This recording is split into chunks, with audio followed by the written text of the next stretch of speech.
We'll sip our worries away, nice and slow.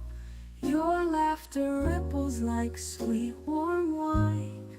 In this jazzy sultry space, you're mine. The saxophone croons a velvet tune, while melodies dance beneath the moon. We'll toast to moments both grand and small, in this hazy, lazy, jazz-touched hall. Let's sit together in the mellow night. We'll drink to love till the morning light. Every glass we raise a promise true. Here's to the magic in a drink with you.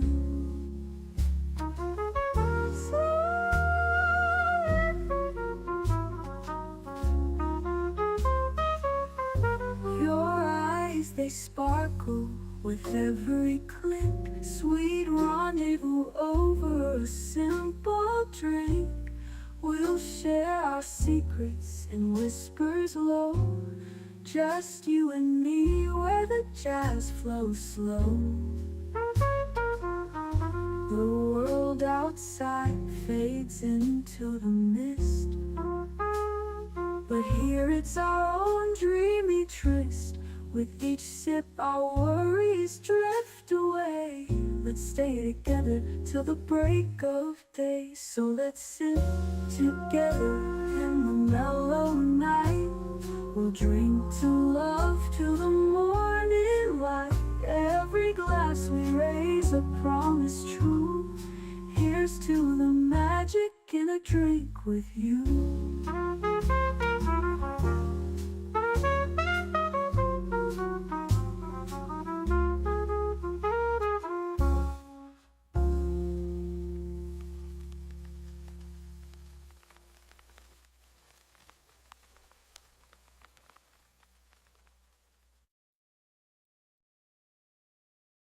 The following live stream has been approved for appropriate audiences.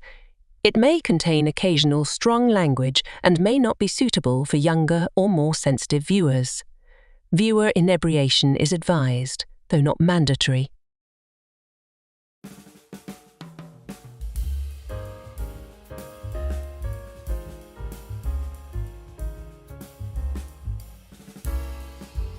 Picture this: sleigh bells, snowflakes, and a Christmas banger so good it'll thaw your soul faster than a mulled wine at a Yorkshire pub. Today we're diving headfirst into festive anthems that have made even the Grinch tap his foot. But specifically, we're looking at the narrow band of time when songs were released with specially produced music videos, and we're going to share a handful of our favorites. So, top off your cocoa, or whatever you're sipping on. Strap in, and we'll rock around the Christmas tree starting right now.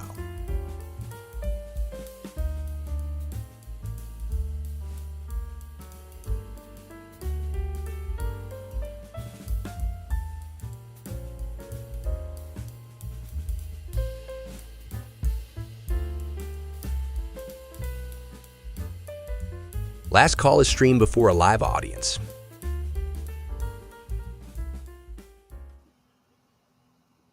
Salute and happy Friday, happy weekend, and it's beginning to look a lot like Christmas. At least it is around here. Looking out the window, it's getting kind of chilly. Speaking of mulled wine, I do have my mulled wine. You probably saw those of you that were here for Liquid Lunch heard me talking about mulled wine. I am finishing off the glog from last week before I switch over to the glühwein that I was talking about this afternoon. Want to start out with somebody came in here to encourage me very kindly. Ruby Hoove over on Netter's channel gifted a membership. Thank you so much, Ruby. I hope you're doing well. That one went to Penny. Penny. How wonderful is that? Welcome to Netter's Network, Penny. And Ruby Hoove was also generous enough to gift me a membership as well. That one went to Sean O'Rourke. Good to see you, Sean O'Rourke. I know you aren't specifically here right now, but if you stop in, if you hear this, just want you to feel welcomed. I can't express my gratitude enough, Ruby. I hope you are doing well. I hope you are feeling well. I hope your family is well. And I super appreciate the gifties because, as most of you already know, I have a goal to reach 100 subscribers by the end of the year, and it's doable, but it's getting more and more challenging. I'm at I think with Sean O'Rourke, I'm at 74. So I'm really close. When I say that if every member were to gift one membership, we would be well past the goal, but definitely hoping for a Christmas miracle, but by end of the year would be just fine. Actually, though, my birthday's coming up next week, so as a birthday present to me, you can give Troy some memberships.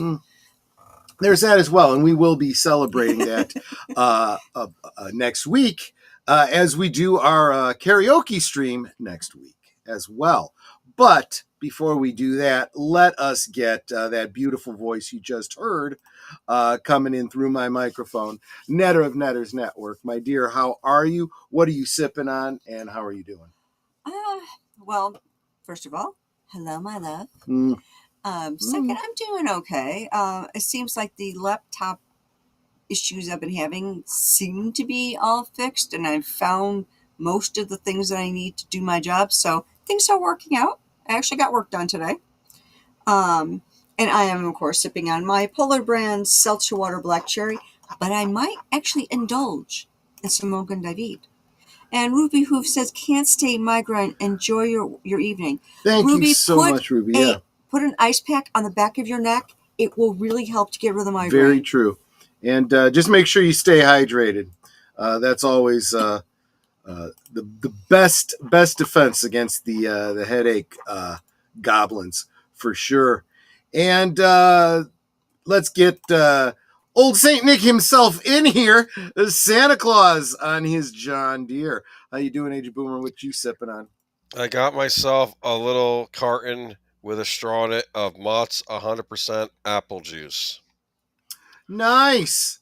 So you're drinking apple juice from a sippy cup. That's you're going through your second childhood. That's what you're saying, huh? It says it contains 100% juice. Is that all apple juice, though? That is fair. But now what you have to do is compare the vitamins and minerals to like anything.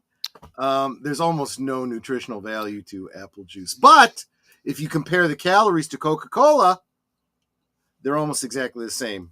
So I thought you were going to say something like that weird thing you say about you'll get twice as much rhubarb if you do that. if you stew cranberries and like applesauce. No. Non sequitur. It has a smiling apple on the carton. That's how they get you. They rope you in. And Connie Cleary, the bird woman of YouTube, thank you so much. Also gifted a membership to John the Beagle Dad. Welcome back to membership, John the Beagle Dad. Super appreciate that. Let's get back to saying hi to everyone who is here in the chat, starting with FKHC 2005, otherwise known as Tim. See? You can't take the You're within throwing distance. Patient. If all I want for Christmas is you is on this show, I'm leaving. I was literally this close to putting the Mariah Carey picture, of her in the Santa suit on the white background in the thumbnail. And then I'm like, why am I doing this? We're not talking about that song. Of course, if we were going to talk about that song on Last Call, it would be all I want for Christmas is booze. Okay. Big Al says, the mood is right. The spirit's up. We're here tonight. And that's enough. Simply having a wonderful Christmas time.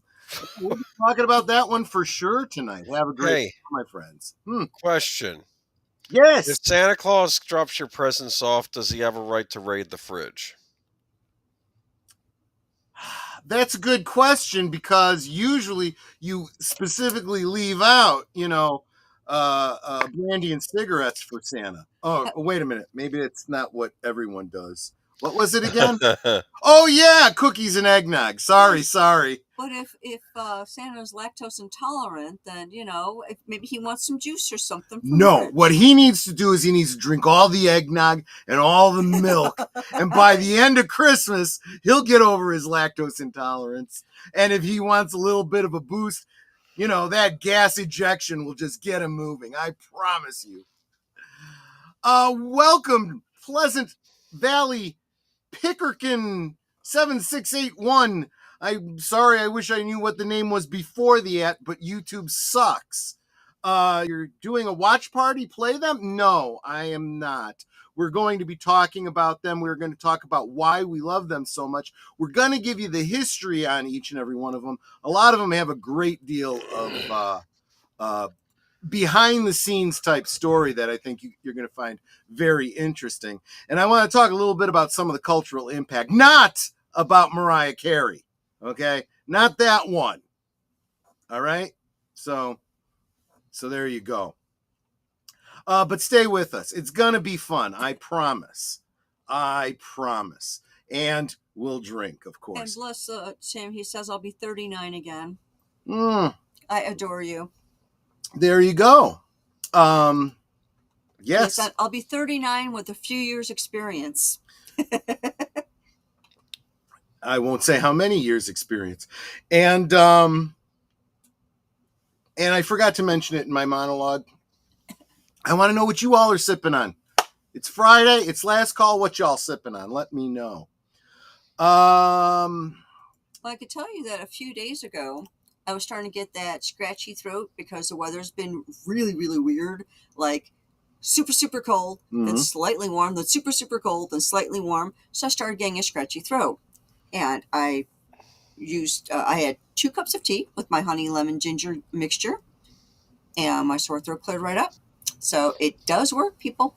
I want to say hi to JPRPH1, Jesse Guajardo, and of course, salute to Deleted Scenes. Good to see you, my friend. Daniel Barry Sports Highlights. Great for stopping by a stream. Even if he misses it, he leaves a comment just to encourage me. He is such good people. Thank you so much for being here, Daniel.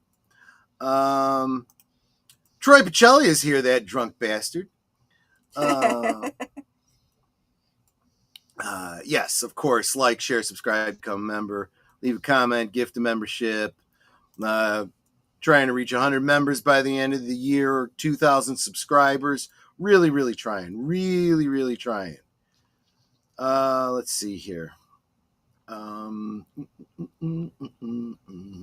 it's your 2 new ones that you got tonight. What's your current number? I'm probably at 75 now.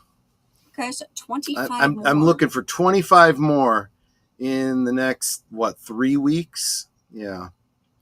Geek Flag with Nate Knows says like, share, subscribe, comment, become a member, and if you were going to give a super chat of $5 or more, why not gift a membership instead and make our family grow? Yes, particularly by the end of the year. Let's see, JPRPH1, Aged Boomer.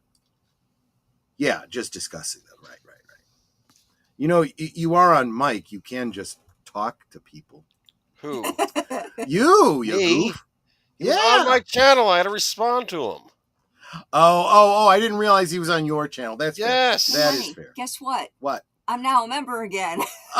Thank you so much, Ruby. You've one more gifted membership to Netter's Network. She's pretty. Thank you very much, Ruby Hoove. I appreciate that. Take care, Ruby Hoove. That means I get to vote on the movie again this week. That means you on one of 4 movies, you have no idea what they are any more than I do. But good luck to us on that choice. Ruby, please put a cold pack on the back of your neck. Exactly. I'm telling you, it will help tremendously. If you have two, lie down with one on the back of your neck and one kind of like on your forehead, but like slightly back. It will really help the migraine. That's what I do for Troy when he gets them. Ruby said she's already on it. Unfortunately, she's used to migraines, so I get it. Tim says work was interesting today. Someone decided to throw a used condom in one of the shopping carts there. I just turned the shopping cart over and let it fall out and went on with my work. Well, yum. Keely Chow, I haven't seen you in a while. Good to see you. They should have had a hazardous materials bucket at the work, and they could put it in there. This was outside when I was in the parking lot. I can. Wonderful, just wonderful. Let's see. At this point, All I Want for Christmas by Mariah Carey is the anti-Christmas song. Yeah, it's up there with You're a Mean One, Mr. Grinch. I won't sing the version that me and my buddy Stan used to sing. But just think about what rhymes with Grinch. Oh. Keep it clean.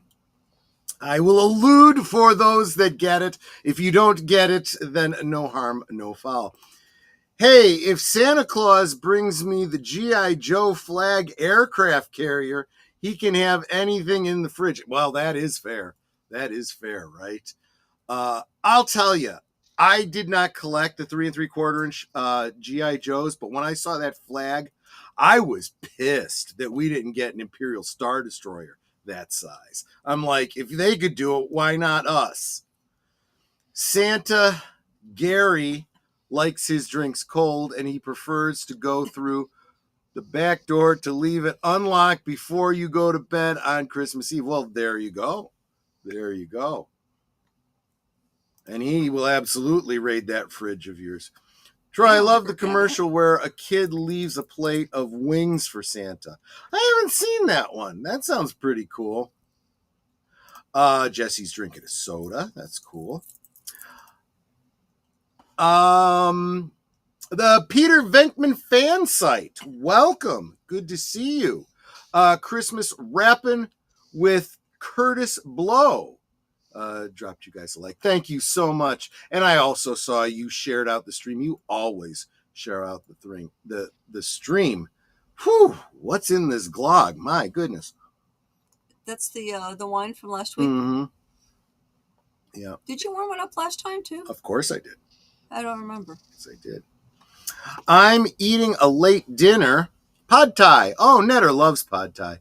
And I'm drinking Netter's tea, a cup of black tea with a spoonful of honey, lemon, and ginger. There you go. Yes, I thanked Ruby at the time, and welcome back to membership, Penny. So that's right. You got to say it 3 times because of big.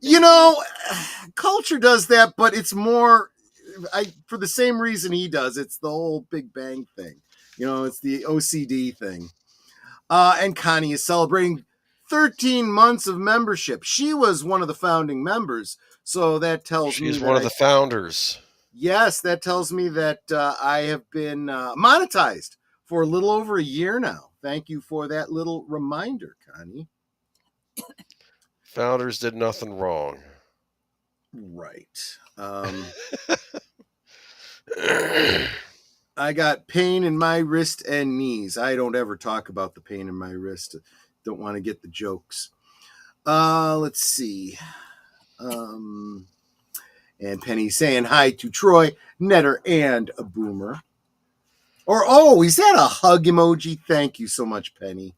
Thank you. We got hug emojis? Oh, gosh, sir. Well, look at the emoji that's on the screen. That looks like it might be a hug, right? Kind of looks like it.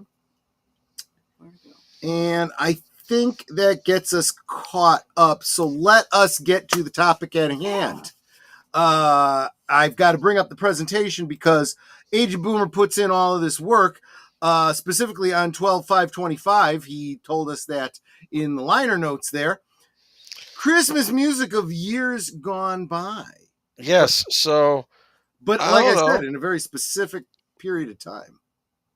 Music videos were a big deal for you and I Mhm. growing up, and of Mhm. course there were always Christmas videos, Yes, correct? there were. Yes, there were. And I figured we should talk about some of those tonight.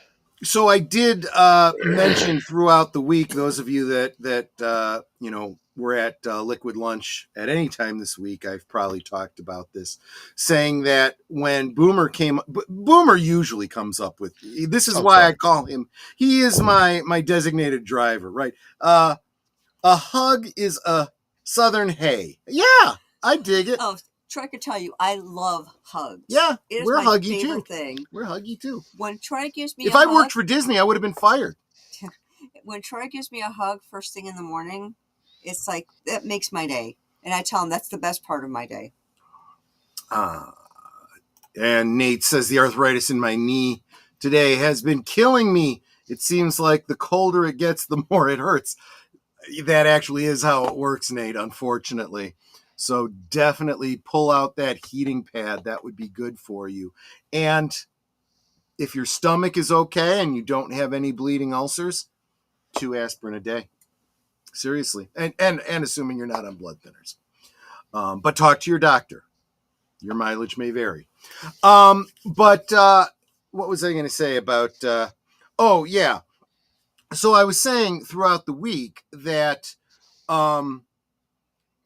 when you brought up this topic, you said specifically Christmas music videos. So I said, okay, well that means we need to narrow it specifically to, like songs from the late 70s to like mid 90s or so. I suppose that could be assessed, yes. Because There's nothing 90s although in here, though.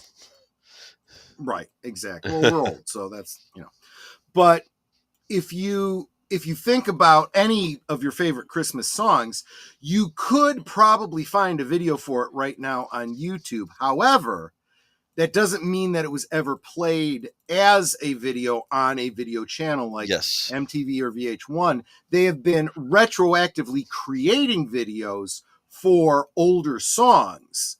And what you will find is the official lyric video. And it's, it's just a cartoon Yes. and it has really nothing to do with the video. And it's just a It's reason not for them to play the vintage. song. And yeah, exactly. We're talking All of about these vintage, yes. all of these videos came out contemporaneously with the songs, and in most cases specifically to promote the songs. So let's go ahead and get to it.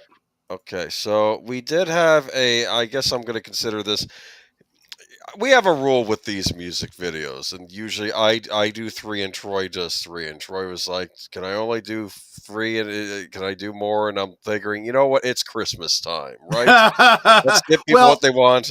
what got me thinking it was because Joe's Atmosphere did ask if I could do this honorable mention for him. There we go. We'll start with a song I don't even know, but he did drop a $5 super chat, so I figured I at least got to bring that one up. Jesse asks, how about animated films based on Christmas songs, aka Grandma Got Run Over by a Reindeer? I'm going to say no to that one, Jesse, because for the same reason that I didn't bring in things like 8 Crazy Nights with Hanukkah song. The Hanukkah song, right? Exactly. Or Burl Ives with Silver and Gold from Frosty the Snowman and stuff like that. Or no, that wasn't Frosty the Snowman. That was Rudolph. Rudolph, right? Plus, Grandma Got Run Over Reindeer actually had a music video. Did it really? Oh, that's right, it did. Yes, I'm surprised neither of us picked that one. I had actually forgotten about that because you're right. Well, there next year, was maybe. Okay. and something about cousin Mel or whatever, and Mel was like, "Oh, that's not what I pictured when you say Mel." But I actually watched this one earlier tonight. I don't have too much to say.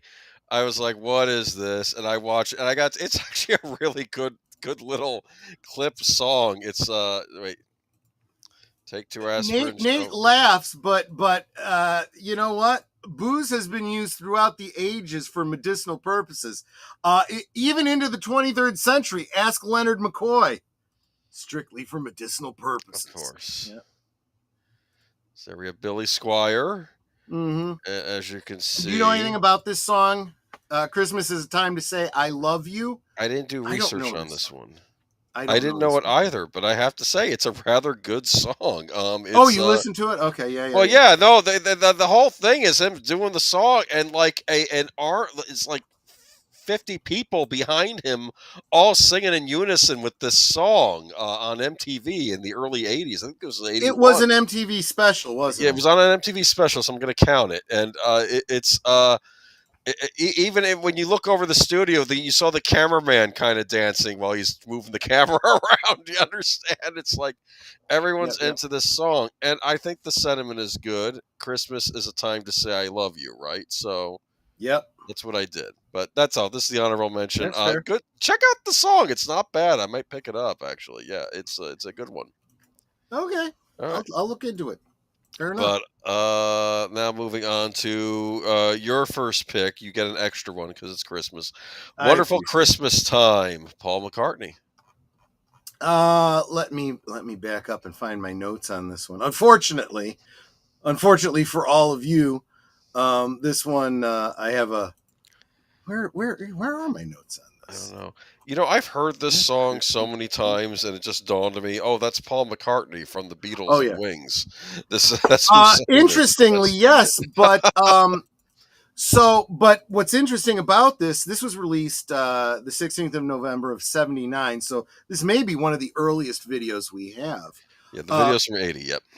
Recording during the session for Paul McCartney's solo album, McCartney 2 from 1980. It actually came out. But this song was released in 1979, November specifically, following Wings' final album, Back to the Egg, earlier that year.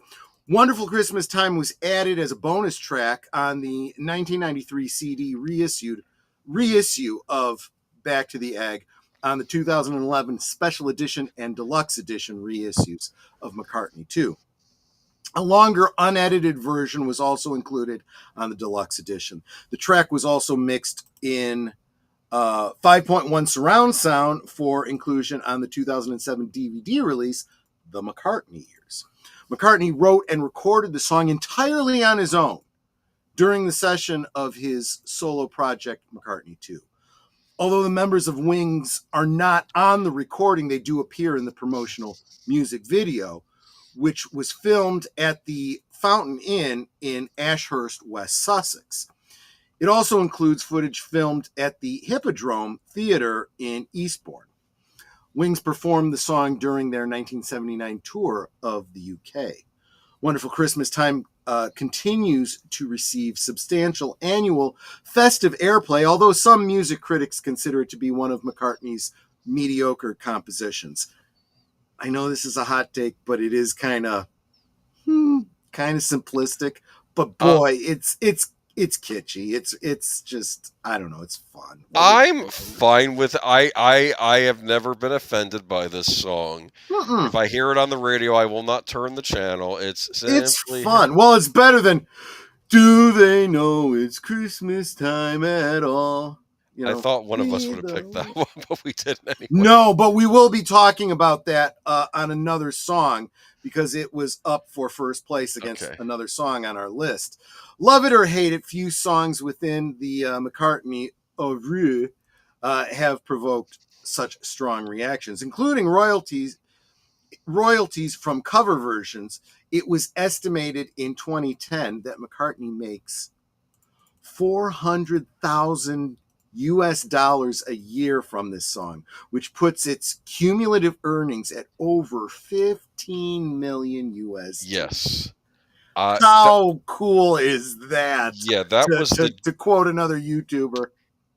In the movie About a Boy, I believe Hugh Grant plays kind of like this layabout guy that doesn't really have a job, but he doesn't need it because he lives off royalties from some Christmas song his dad wrote about Santa's sleigh that is still raking in royalties, so he doesn't have to work. And I often feel that if you just have that one hit Christmas song, you'll be set for life.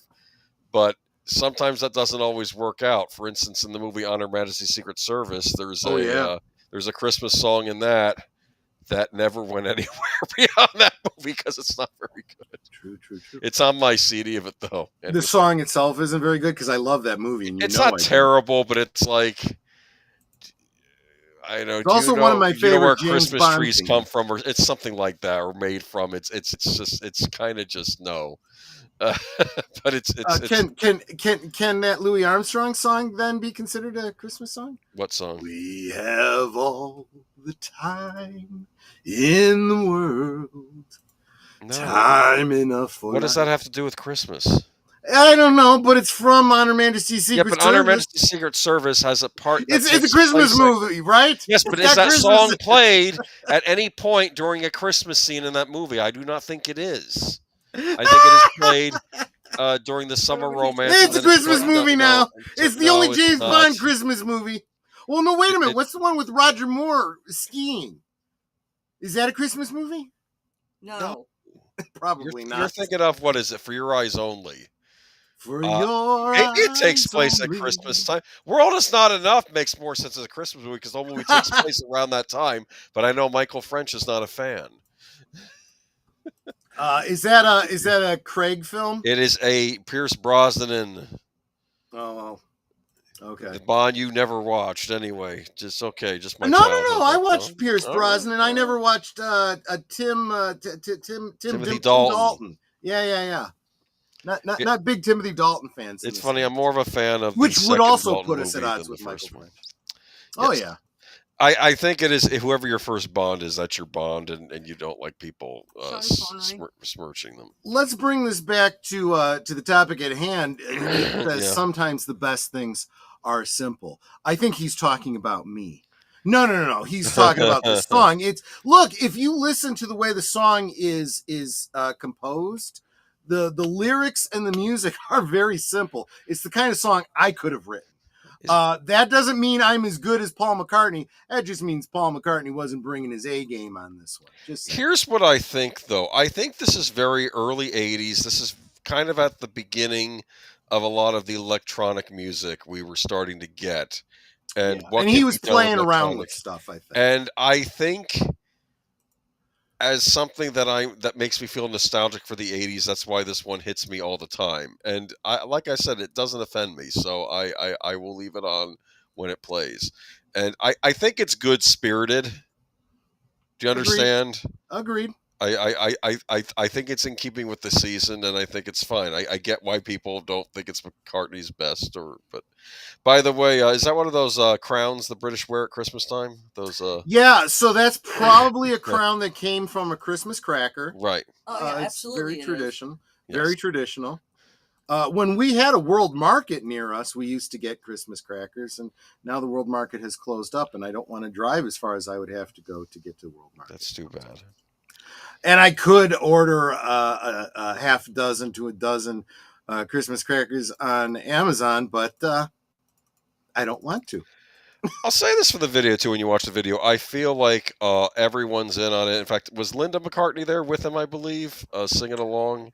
Yes. And- So and- even though she doesn't actually sing on the song, and none of the members of Wings actually sang on the song, they do all appear in the video. And they're all having a good time. This is it's Simply it having a looks like wonderful people, Christmas time. People from the neighborhood are there too. You know, old, young alike. They're all dancing. It's a nice sentiment. I think his heart is in the right place in this one, I agree. and I think it's a good enough Christmas song. Yes, Look, and not as if you- obnoxious as some other '80s Christmas songs. I I'll say feel that. feel like if you take, and there's always been for Beatles fans or fans of that genre of music, it always comes down to Paul McCartney or John Lennon, and for me, it just comes down to their two Christmas songs, "Wonderful Christmas Time" versus "So Happy Christmas" and "Everybody's poor and everything sucks, but I'm rich, so I don't give it up." It's like, I yeah, don't think I'll that's how pick the Paul song goes. McCartney every damn time. Oh, Jesse was asking Troy, what about Jackson 5? I saw Mommy Kissing Santa Claus. That's a good one. I didn't think to pick It that is, one, though. Yeah. but there is no video for it. It was too early Because it of a was the song. 70s. Yeah. Yeah. I love that song. I really do. But as I was growing up and thinking about that song, and let's face it, there's a lot of people that have covered I Saw Mommy Kissing Santa Claus. Didn't the Rondells or someone do it too? Or Yeah. someone like that. Well, it doesn't matter though. I've included covers in my list too because And covers. no, People do yeah, covers. Yeah. yeah, nothing wrong with it. I'm just saying Yeah. that for a lot of us, the Jackson 5 version is the one that we know. For others, it might be a different version of it. Right. But this idea of I Saw Mommy Kissing Santa Claus, very different song from a child's point of view and from an adult's point of view. From an adult point of view, that was Daddy that Mommy was kissing, and it's okay. From a kid's point of view, Mommy is doing something she shouldn't be doing, and I'm going to tell Daddy, and my family's going to break up. That's kind of trauma, damn it. I mean, what the heck kind of a song is this? Well, I'm glad it was just kissing. Let's just say there could have been more going on under that mistletoe. I'm just better off. Anyway. Troy, how about the Alvin and the Chipmunks? I didn't think of it. That one would have worked because there is a video for that. Goodness. Yes. All I want for Christmas is my two No. friends. That was what's his name? I forget his name. No, the Chipmunks was Christmas time is near. Yes. Yeah. And there absolutely is a video for that. They used to play it on WGN during the commercial loops. Yeah. Maybe I'll try to add that to my list of things that I'm going to do videos, Christmas videos during the holidays, and I'll use that as one of the bumpers, I think. $7 super chat from the Skeptic Tank. Welcome, Lester. What were music videos for you guys? I grew up being inundated with visuals, seeing it as a micro movie. If done well, they seem to grow with time. Yes. So one of the longest music videos I can think of is, of course, Michael Jackson's Thriller, where it goes far beyond the song itself. It is like a little mini movie in and of itself. All of these music videos had a tendency of telling a story. We could actually do a stream about music videos that tell stories. Mm-hmm. There's some great ones. We could just do it with Cyndi Lauper. Cyndi Lauper, time after time, beautiful. No, Sticks, story. Mr. Roboto. That's another great one. There's like a whole damn movie implied by that one. It could have been a just movie. Want to have fun tells a whole story too. So you're not wrong with that. Absolutely. Yeah, it's like for me, it's like I grew up with MTV and VH1, and that's where my music videos came from. So, whenever one of the songs I really liked was showing there, it's like I got to see all these sometimes very weird visuals. Yeah. But that's also where I would see some of these Christmas songs being done. Jimmy Boyd in 1952 was the first artist to record I Saw Mommy Kissing Santa Claus. He was a British artist who was only 13 at the time. There you go, Geek Flag. Thank you so much. Alvin and the Chipmunk animated series is where it comes out. Well, is that the original or the one from the 80s? Because they both did it, actually. Depends on which one you saw. Canarble and Chipmunks did do All I Want for Christmas is My Two Front Teeth, as well as the other Did guys. they? They did a version of it, yeah. They did a version of it, but somebody else popularized it. Spike Jones. Yes. Thank you, Big Al Presents. Absolutely. Oh, he did a lot of really interesting He did a songs. great job of that whistle through his teeth. So, wish you Merry Christmas. I can't even do it. But should we move on? We got 6 more videos to do. Absolutely, we should. Sophia, I mean, not Sophia. There is no Sophia. Netter, could I ask you to refill my drink? I left it upstairs and heat it for a minute, please. Why don't you have Sophia do it? There is no Sophia. Yeah, Only right. Zool. Keep telling me that. Only Zool. I know she's there. Yes, she is. Is that you, Santa Claus? Buster Poindexter. I know who Buster Poindexter is, of course, but I had no idea what this song was before you brought it up. Look at that. Look at that class. Got the martini. Look at that martini. Bow tie. Yes. This is just I like this guy. I like this guy. Question, and I have to. I should have done research on this. Batman '89. Is he one of the goons that Batman beats up at the beginning of that movie? Like the Bat, give me a break. I think that's him. I think you're right. That might be. Big Al, I'm probably in more trouble with Aged Boomer than I am with Netter. Anyway, I think he was one of the. Now, I think he started out in the punk scene, but I guess in the '80s he kind of everybody kind of mainstreamed in the 80s. Mainstreamed himself. I saw him on Carson talking about he's got a new look. He's wearing. We'll talk about that with David Bowie later on too. Remember the hot, hot, hot song he did? That video he did that. Feeling hot, hot, hot. Putting on like a Latin accent. Guys, that. It's entirely possible that Sophia might be moving on. What? What are you talking about? The agency that she's with is being bought up by Meta, and I might have to go to another source for a spokesperson. Unless I raise her pay, so to speak. Dude, Troy, the funny thing. I need to upload my consciousness to the metaverse so I can be with Sophia forever. That needs to. I might be able to arrange that. No, Troy, anyway. The funny thing about music videos, they weren't just exclusive to MTV. Even cartoon channels like Cartoon Network, Nickelodeon, Disney had animated music videos, especially for the holidays.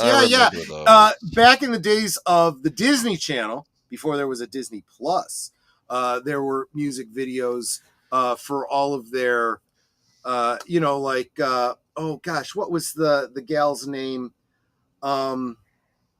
Oh gosh, she's a Latin singer. No, she's a Latin singer. She was on the Wizards of Waverly Place. Oh, Selena Gomez. Selena Gomez, thank you. She had a bunch of videos on there. And Zendaya and her redheaded friend from the show they were on. Bella Thorne, had a bunch of videos on the Disney Channel too. Yeah. Buster Poindexter played one of the goons in Batman movie. I knew it was him. He also was the cab driver in he was Scrooged. Scrooged. Yeah, I got to try to read through people's voice to text. So, welcome, Mark. Good to see you, my friend. I need to now. This is a cover of a Louis Armstrong song. I could not find out too much information on this video. I'm sorry, it's not as covered as others. But I did find a gentleman who writes a blog. I believe the blog is Birds on Sticks at WordPress from years ago. Birds on Sticks. Okay. His name is Michael Wachter. Just so you know, I'm giving him credit for what he wrote here. But let's see. First recorded by Louis Armstrong with the Commanders in 1953, Is That You, Santa Claus? Was written by Jack Fox. It is a fairly obscure song with a handful of covers by artists like Harry Connick Jr., Buster Poindexter, the Brian Seltzer Orchestra, and Garth Brooks, to name a few. Interestingly, this show is sung by men almost exclusively. Garth Brooks, the only Christmas song, well, no, I have his whole Christmas album, but his most famous one was Santa looked a lot like Daddy, or Daddy looked a lot like him. Right. It's not the way I had him pictured. Santa Claus was much too thin. He didn't come down the chimney, but Santa must have let him in. Santa looked a lot like Daddy, or Daddy looked a lot like him. And if you can't figure it out just from that refrain, it's basically a country version of I Saw Mommy Kissing Santa Claus. Okay. Man, he had a very distinctive face, man. He did. But this gentleman says perhaps a female singing this would make this even more disturbing. So he has a Oh, theory as to what the song is about, and I'm going to go ahead and get into detail about thank this. you. I added Okay. more berries. Oh, okay. Thank you. And you kind of messed up the line. It's like Mama must have let him in, not Santa must have let him in. Oh, yeah, yeah. Well, Because then Santa would be letting himself in. well, yeah, he could. He knows how to pick a lock. So here we go. The life-altering statement made about Zat you Santa Claus is this: I just can't even with this song. I keep thinking the singer is a person whose house is being broken into by a serial killer, but they think it's Santa Claus because they have mental health problems. That's interesting. He goes on to say, now every time I hear this song, I think of Audrey Hepburn and Wait till Until Dark. You remember that one, don't you? Audrey has become blind in a car accident, and a group of criminals Oh, terrorize her in her right. apartment Right. while attempting to retrieve a doll stuffed with heroin. Excellent flick and very suspenseful, but not exactly the subject matter for a Christmas song. The song opens with an up-tempo jazzy riff on the spooky music played in nearly every suspenseful movie from the 1930s and 40s. It sets the tone that things may or may not be amiss. Let's review the lyrics, keeping in mind our perspective. The song is sung by a person with mental health issues who, during a home invasion, believes the perpetrator to be Santa Claus. Here's some of the lyrics. That you, Santa Claus? Gifts I'm preparing for some Christmas sharing, but I pause because hanging my stocking, I can hear a knocking. Is that you, Santa Claus? While our protagonist is at home wrapping gifts and decorating for Christmas, they hear a noise, specifically a knocking sound. Is it someone at the door, someone trying to break in, or just a random sound? The song is not clear. However, we do know the singer's first thought is to assume the noise is made by Santa Claus. They don't call out a generic "who's there," but immediately act on a presumption that you Santa Claus. More lyrics. Sure is dark out.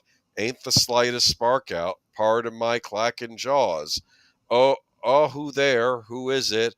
Stopping for a visit. Is that you, Santa Claus? And he goes on to say, we know it's a nightmare and probably a moonless one. We know it's nighttime and probably a moonless one at that. The singer is nervous enough to be shaking. They call out again, this time something more generic. They cannot get over this delusion that Santa Claus is at the door. Here's the more lyrics. Are you bringing a present for me? Something pleasantly pleasant for me? That is just what I've been waiting for. Would you mind slipping it under the door? Anyway, it'll change the way you perceive this song. Okay. I kind of want to What see do you this think? video now. I'm going to have to Do you check want to this see out. this video now? I kind of want to see the video now, yeah. Okay. But yeah, I'll have it's to check just it out. it's an interesting one. It goes on to say the singer cannot distinguish between the sounds of windy night and something more sinister because he's talking about the wind. I don't know, man. Do you think it's a home invader in this song? I can't say. I haven't heard the whole song. In And the I haven't video, seen the there's some video. guy like Santa Claus, and like the beard is just hanging off his face, and he's stealing the guy's submarine sandwich from his fridge. That's why I brought up the thing about Santa. That's Fridge at the interesting. beginning, and I'm thinking maybe this is just a home invader and disguised as Santa Claus, like he's going to rob the place. If he 'cause breaks someone's into the home. house and he's stealing a submarine sandwich, sounds like he's just a homeless guy looking for a meal. But he has a Santa Claus outfit. That's unless he stole that too. I don't know. Anyway, that's all. I like this video. It's funny and it's That's very fine. classy. What? No, that's fair. That's fine. I can't comment because I don't know the song, but good. Thanks. So right here, this he's holding up a and He looks back and in he's got the candle that's probably shaking in his hand. Yes. I don't know, if into the 80s, the 90s, this style of stocking was popular, but in the 70s, these were the stockings you hung up, and they were this faux fur. Yeah. I mean, truly faux fur. Yes. And they all looked exactly like that. And in our house, we had, well, when it was just me, my mom, and my dad, we had three. That was the size of mine, and then there was a larger one for mom and a larger one still for my father. And then when my brother was born, we got a smaller one. It was a little bit different. It had a little bit thicker, shag to it, and it had like a gold trim around the top. But Okay, cool. anyway. All right, moving on to this is one of yours, Last Christmas, Wham from 1984. Yeah, I've got some notes on this one. Yeah. I have my own theories of what I saw in this video, but maybe I'm wrong. Okay, but I think I think you're probably reading way too much into it. There's not much there. No. So, but the history behind this song in this video is very, very interesting. This was released the 3rd of December in 1984. George Michael both produced and wrote the song, and it became part of a double A-side single with Everything She Wants. The song actually has little to do with Christmas. It's mainly about a failed relationship and coming face to face with that other person a year later. Only the phrase "Last Christmas," when the relationship comes to a head, actually refers to the festive season. Andrew Ridgeley, the other member of Wham, revealed in an interview that the song came out when they were visiting George's parents. He said, quote, "We had a bite to eat and were sitting together relaxing with the television on in the background when, almost unnoticed, George disappeared upstairs for an hour or so. When he came back down, such was his excitement, it was as if he had discovered gold, which, in a sense, he had. We went to his old room, the room in which he had spent hours.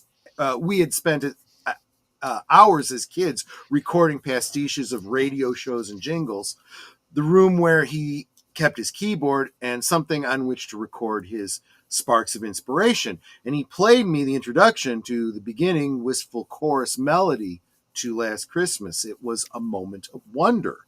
George had performed musical alchemy, distilling the essence of Christmas into music. Adding a lyric which told the tale of betrayed love was a masterstroke, and as he did so often, he touched hearts. Close quotes.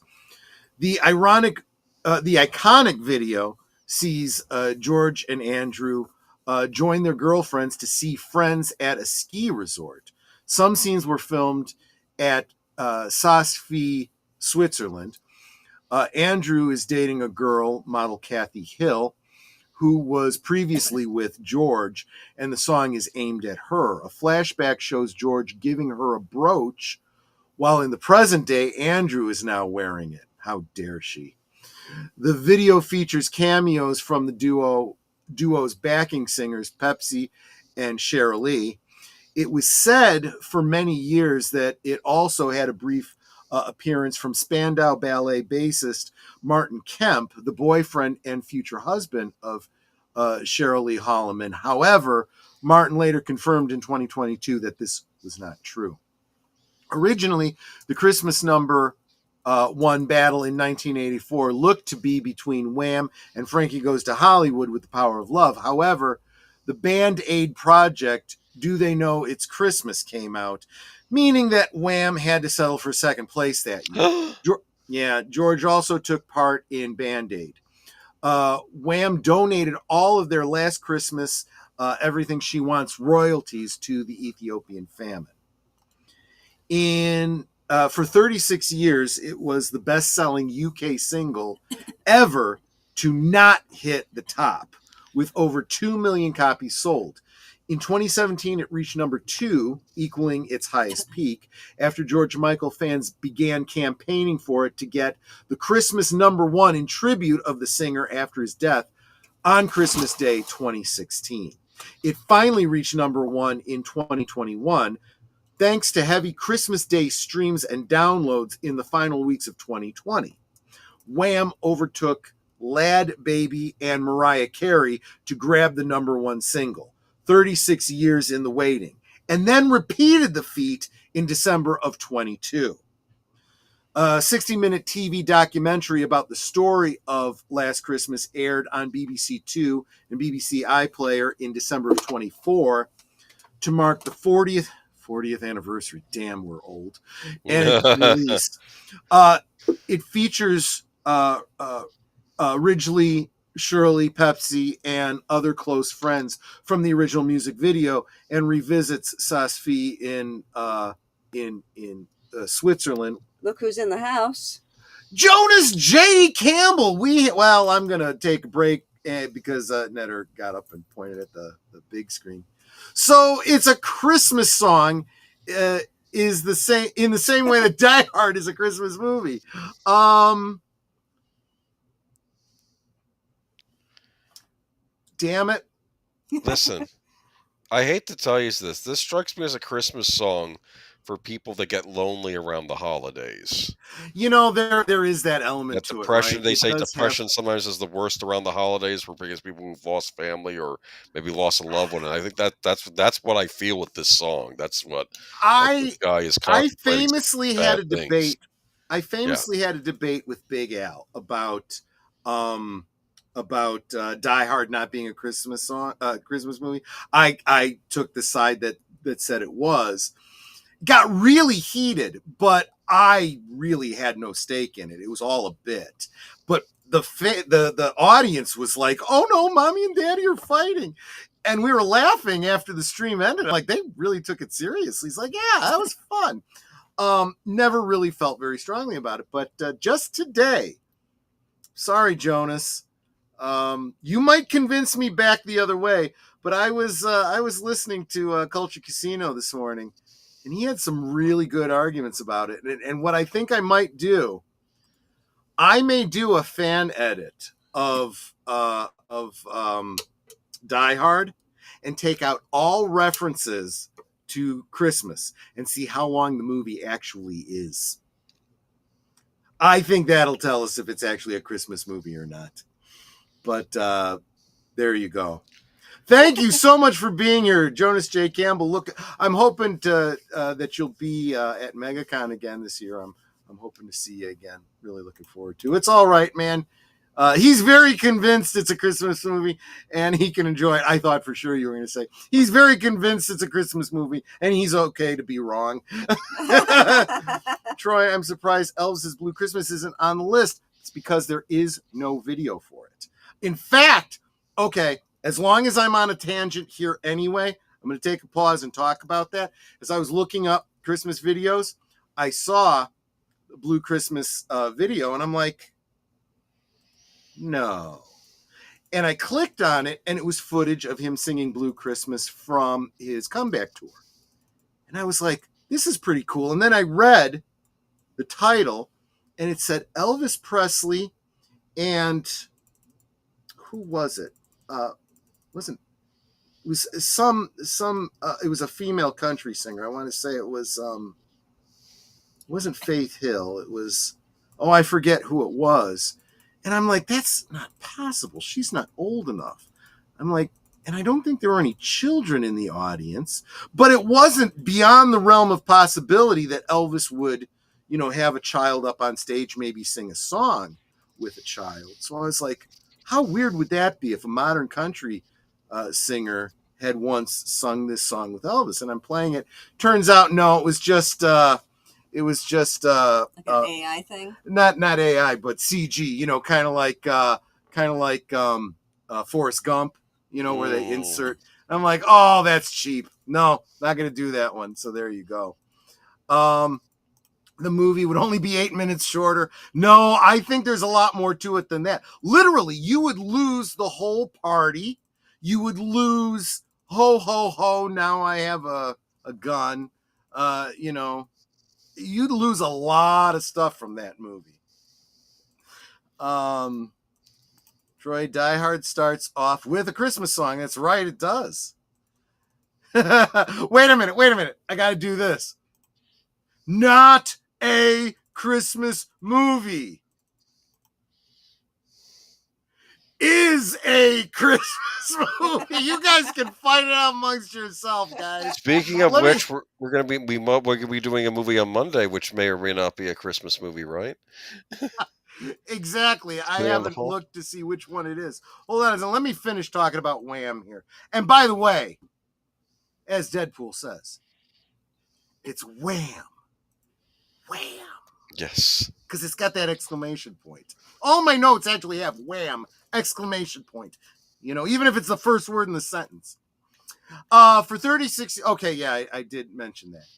Okay, so 6-minute TV, I mentioned that one too. I guess I had actually finished it, but the one thing that I did want to say is the video has gotten not only a lot of play in recent years, but a lot of commentary because of it being HD. People look at this and go, how old is this song again? 1984? Yes, because the video was filmed using film. So they could very easily digitize it as HD. So it is a very crisp, very clear video. So although the pictures here may not demonstrate that, but there you go. Okay, what about my favorite Christmas song, Rockin' Around the Christmas Tree by Brenda Lee? Well, there is a video. It's not much of a video, but there's a video. There is a video of a cover of that song that we will be talking about a little bit later in the video. But we're at the 1 hour mark.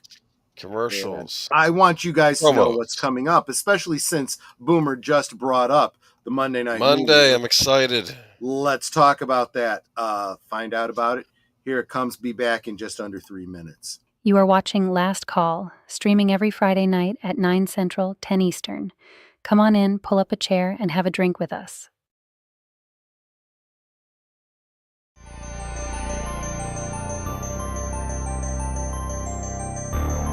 This week on Saturday Night at the Movies, a snobbish Wall Street commodities broker and a wily street hustler find their positions reversed as part of a bet by two callous millionaire brothers who run a brokerage house. Eddie Murphy, Dan Aykroyd, and Jamie Lee Curtis star in the 1983 capitalist Christmas classic Trading Places. Saturday at 9 Central, 10 Eastern on Big Al Presents Films with Friends. In a world where nearly all the entertainment is remakes, reboots, and rehashes of older properties, maybe it's worth it to get some commentary from people who experienced it all when it was novel and fresh. Catch Boomer and Pacelli on Geeky Geezers every Sunday night at 8 Central, 9 Eastern.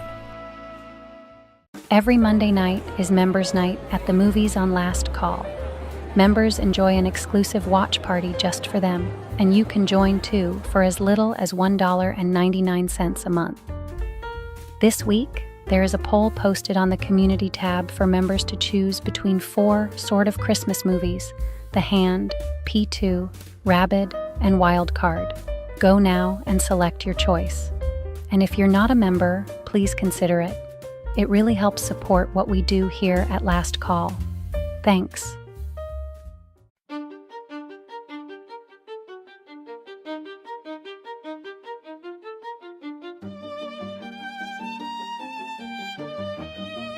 This week, on Last Call presents The Adventures of Sherlock Holmes, Colonel Barclay is found dead, and his wife is arrested for the murder. But Holmes is convinced a missing door key will reveal the true killer. Can Sherlock Holmes find the Crooked Man? We'll find out. Tuesday on Last Call presents The Adventures of Sherlock Holmes at 9 Central, 10 Eastern. Did you top off your glasses? We now return to Last Call. So that's why I voted for it. Okay, fair enough. Deleted scenes because of the argument. Duck season, rabbit season, duck season, rabbit season.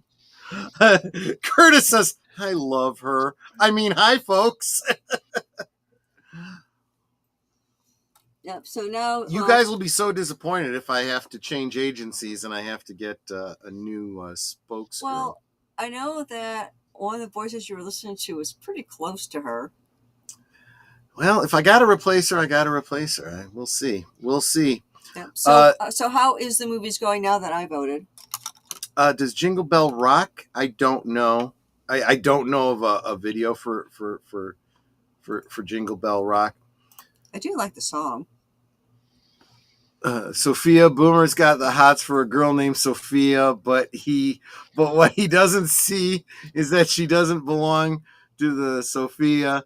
Say it loud, and Alexa starts talking. Boomer, stop yourself. Sophia. Question. So, just to let you guys know regarding that members night, for those of you that are members or those of you that might consider becoming members. Oh, that's right. I do have to refresh because Netter just voted because she just got gifted a membership today. Currently, the hand is at 50%. P2 is at 17%. Rabbit is at 25%. And Wild Card is at 8% because Netter just voted. But it looked lonely, so I had to give it a vote. We didn't want any of them to have zero. Wild Card features Jason Statham. In one scene, he's wearing a Santa hat. That makes it a Christmas movie, I guess. There you go. Well, it takes place at Christmas time, yes. I guess we will be watching The Hand from 1981 unless we get a sudden influx of votes. But there we go. Yes, I will tell you on Monday what you missed out on by not picking the losers. Okay, but I will. Okay, fair enough. But we'll see what happens. Let's move on to Christmas in Hollis, Run DMC. This is if we had a longer list, this would have been one of mine too. Yes. Yeah, this is a classic. I do love this video. Yes. It starts out with this elf being late while Santa's on naughty and nice duty. He says, I ought to naughty you, like you keep me from my rounds. And so then the little elf, he gets in charge. And he starts hitting naughty on all the kids that I guess weren't naughty just because he's goofing around. And then suddenly he sees Rum DMC, and then he says, well, I want to check this out. And then the video starts. And gotcha. I love some of I love the reindeer, Santa's reindeer in this video, which is a dog with antlers attached. Which certainly does make you think of the Grinch, right? Yes, I didn't even think about that, but you're right. That's like the Grinch, yes. And anyway, let me. I'll read a little bit from this article on the making. Hey Jesse, good to see you, man. But look at that. This is classic '80s. I believe that I first heard this in the movie Less Than Zero, which was Robert Downey Jr. Yeah, I saw that movie. I think, that was in there. I remember that. Take a look at that fireplace. Yes. That's one of those fold-up cardboard fireplaces. Yep. I had one of those. Everything in the house looks artificial. It's wonderful. Mm-hmm. Like the Yule log is one of those plastic ones with the light. Yep. Just... okay. It's in the garage. Yep. Let's see here, though. This is from an article called New York Series Run DMC's Holiday Classic Christmas in Hollis by Ryan Randazzo. So Christmas time in New York is often filled with magic and wonder. Most people have visions of marveling beneath the tree at Rockefeller Center, window shopping on Fifth Avenue, or playing with all the new toys that FAO Schwartz has to offer. They're very expensive, by the way. But that is just a tiny speck of the enchantment to be found in your city during that time of year. No matter where you are or how you celebrate, the end goals are almost always the same. To spread joy, focus on others, and spend time with your loved ones. While everyone has their own traditions, it is important to remember why you are doing so. That is exactly what Rum DMC was trying to convey in their 1987 hit, Christmas in Hollis. While Rum DMC were initially opposed to writing a Christmas song at the record company's request, their opinion changed once they went through a creative of old oddball Christmas records to see if they could be inspired. After a bit of searching, inspiration finally hit once they listened to Clarence George Carter's funk cut Backdoor Santa. Oh gosh! Oh my gosh! Yes. I don't know that one off. I don't know that one. It's a funky song, yeah. Once they decided to write the song, Run DMC decided they were going to combine the fantasy and mysticism that comes with the holidays with real-life experiences, detailing past Christmas spent with their families in their hometown of Hollis, Queens. Yep. The first verse of the song belonged to Run, which draws listeners to a surreal experience of finding Santa's wallet after encountering one of his reindeer, but returning it because he didn't believe it was right to steal from Santa. From that point, the song could have gone anywhere, but DMC decided he wanted to relate it to real life because that is the opposite of what everyone was doing at Christmas music at the time. Every other Christmas, here's a quote from him. Every other Christmas song is like a fantasy. Run explains. Sing Santa Claus is coming to town. That's a fantasy. Even Run's verse, he's telling a story like it's been written for a Christmas book. But my story is what really happened in real life about real people and what was what was like as a kid growing up. It's so real. Christmas time in Hollis, Queens. Mom's cooking chicken and collard greens. It's funky, it's soulful, it's family, it's real. Christmas in Hollis is real because of my verse. Oh, so his verses were the real Christmas, whereas the other one was the fantasy with Santa Claus and the wallet dropping with the $1 million in it. I got you. Mm-hmm. Mm-hmm. But Hollis, Queens. I also noticed. Mhm. Sorry to interrupt you, but Sure, I've seen this video before. it's a wonderful I video. grew up. I love it. I grew up with this video. Yes. And I never before noticed the taxidermied reindeer up on the wall. Oh that's my gosh. disturbing. Isn't it? I never caught that before. And then the elf shows up because the elf wants some of that chicken, and he starts unwrapping the presents, and Yeah. then the mom sees, and the mom starts chasing him around with a broom. Remember that? It's like he's an imp or something. Right? And it was kind of funny though because they're opening up their presents, and like the one guy's, they're getting the gold chains and the hats, like it's what he already has, what he's already wearing on his head. Yep. Yep. I don't know though. This was that's a good little video though. I'm not gonna spend too much more time on this, but Hollis Queens had an incredible powerful impact on Rum DMC, which is why they decided to homage the neighborhood in Christmas in Hollis. Joseph Simmons, Run, Daryl McDaniels, DMC, and Jason Mizzo, Jam Master Jay, formed Rum DZ in the 1983 after being friends at school for years and realizing they had similar interests in music as they got older. At the time of the group's formation, Hollis was a moderately stable suburban community with a vibrant and growing hip-hop scene, which inspired and cultivated each member of Run DMC from an early age. It was a family neighborhood, and the love and support they received helped the group achieve their dreams. Well, that's a good note to leave it on. Yeah, this is a fun song. That's all I'm going to say. So what's interesting about this, I'm actually surprised you didn't bring this up. It was, I don't remember what album you just said it was released on. They released it on one of their albums, but it also came out on a very special Christmas. That's right. I was reading about series, that. Yes. Yeah, a series, and I mentioned this earlier in the week. It was a lot of the modern, what would you call it? Modern covers of these songs, of classic songs, and some new songs came out on these very special Christmas albums. I want to say that they were they for some sort of they benefited the Special Olympics, which of course explains why my mom wanted to make sure we bought every single one of them. Right. But the first album, which does Christmas in Hollis appear on that one?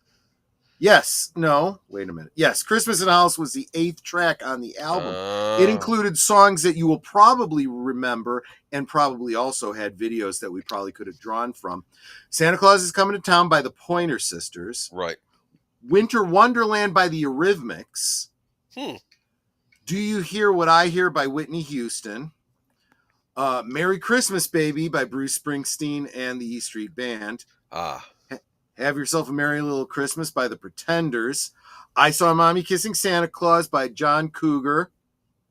Hey, didn't David They list him as John Cougar Mellencamp, but he's John Cougar. Didn't David Bowie and somebody do a Christmas I'm getting song? to that one. No spoilers. Spoilers. Patience. Spoilers.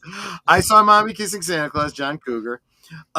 Gabriel's Message by Sting. Oh, that's actually a really good one. Good. Christmas in Hollis by Run DMC. Baby Please Come Home for Christmas by YouTube. Santa Baby by Madonna. Little Drummer Boy by Bob Seger and the Silver Bullet Band. I'm telling you, every time I hear Little Drummer Boy, I get choked up. Even when Bob Seger does it, I'm just, oh man, I get goosebumps just thinking about it. Run Rudolph Run by Bryan Adams. Backdoor Santa, this version by Bon Jovi. The Coventry Carol by Alison Moyet. And Silent Night by Stevie Nicks. Oh, great album. Great album. And I'll bet there's a video for every single one of those songs.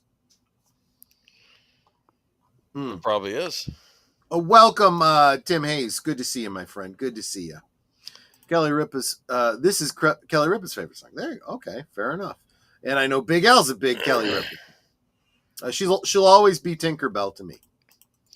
I just find that dog hilarious. I don't know why, and I guess you're right. I think they were taking it off from the Grinch, but Little Beagle is like, hell, it seems to make them happy. Whatever. Beagles are funny dogs. They just are. That's probably why Schultz used one for Snoopy. All right. Funny video though. It's a classic. Still holds up. Though again, it does look like something made in the video because it was shot on video. You know. Many videos were, especially in the early days. Yeah. True. Okay, here we go. Jingle Bell Rock. This particular one by Daryl Hall and John Oates. Why? Because I'm talking about the video more than the song, but I'm obviously going to be talking about the song too. I don't have my notes in any particular order, so I got to find it. This one I have the fewest notes on, so we'll get through this one quick. Gotcha. It was released October 3rd, 2006. Bobby Helms made it a hit in 1957, and lots of people covered it after that. One of my favorites, of course, is a Jingle Bell Rock, is the one recorded by Daryl Hall and John Oates. The duo and their band released it in 1983 as a non-album single. So it came out as a 45, okay? Daryl Hall was going through a rockabilly phase at the time and wanted to do a Christmas song in that style. The campy video got a lot of airplay on MTV. There are actually two versions. This was an A-B type of thing, on the 45. One with Daryl, and so they did the video the same way. Daryl Hall on lead vocals and another with John Oates singing the lead. Both versions feature former Saturday Night Live band leader G.E. Smith dressed as an elderly woman playing the guitar with white gloves. To say it was a campy video is a huge understatement. So if you look at Daryl Hall, you see the rockabilly thing going on. You look at John Oates, and he was just chewing up the scenery. Look there, that's exactly it. He looks and he shakes and he goes, "Ooh, like what could this be?" And he's clearly overacting, being silly. It is so funny. And there's this one bit at the bridge. What a bright time! It's the right time. And Santa Claus appears in front of the. That's right. I forgot he shows up in the video. Yes. It's so good. It's one of those that's so bad it's good. The video is so campy. It should have been like an extra on my Star Wars Holiday Special DVD. Welcome, Clue Channel. Glad you're here, my friend. You should get caught up on like double speed because we've been having a lot of fun tonight. This was fun. It was hard finding good images of this one, but I found these two. These are the ones I picked. But yeah, except for like the Wham video, everything is so like almost blurry because they were all done on video. Like even the BBC would be ashamed. That's a joke because the BBC always used video. Yeah. Actually, I think Simply Having On for Christmas was also done on film, wasn't it? Which one? Simply Having a Wonderful Christmas Time. I think that was done. If it was, it's never gotten the. It's a low grade. It was probably low grade, like super. They've never done an upscale, but they probably could. Yeah. But Hall & Oates. Yeah, Clue. That's Hall & Oates. That's right. Did they use this in the movie Home Alone? Was this one of the songs on the track? I wouldn't know. You'd have to ask Birdman. I almost think this is one of the ones when he's doing the fake party where all the people are dancing in silhouette and you can only see it through the through the window. in the shadows, and it's like the standee of It seems Mac. reasonable that they were doing "Rocking Around the Christmas Tree," but I'm not sure that it It was the might Hall and Oates have been version. I that don't know. one. I'm confusing it with that one. Okay, never mind. All right. What's next? Oh, next is me. My final video of the night. Merry Christmas, Santa Claus. You're a lovely guy. Max Headroom, 1986. You had never heard of this movie. Never heard of this. I was a huge Max Headroom fan in the late 80s. Matt Fuhrer, all of that. Never had seen this. This was, when I checked it out, this was effing trippy.